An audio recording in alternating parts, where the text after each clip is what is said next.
Welcome back to my channel. In this video I'll show you how to change your language inside your Android mobile device. Please make sure to watch this video to the very end so you don't miss out on any important information. In saying that, let's dive in. Alright, the first thing you need to do is head over to your settings app on your phone, and there's two ways to do this. The first way is to simply type in language like so, and then click on language under general map.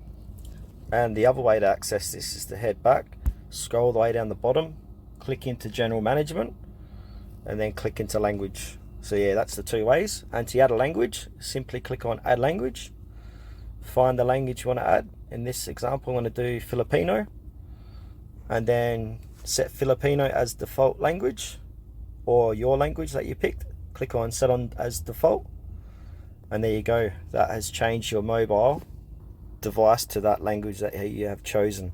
But I want to put it back to English because I cannot speak Filipino. Alright, that's it guys for this video. Thanks for watching to the very end. Please consider to like this tutorial and subscribe to our channel if you found it helpful.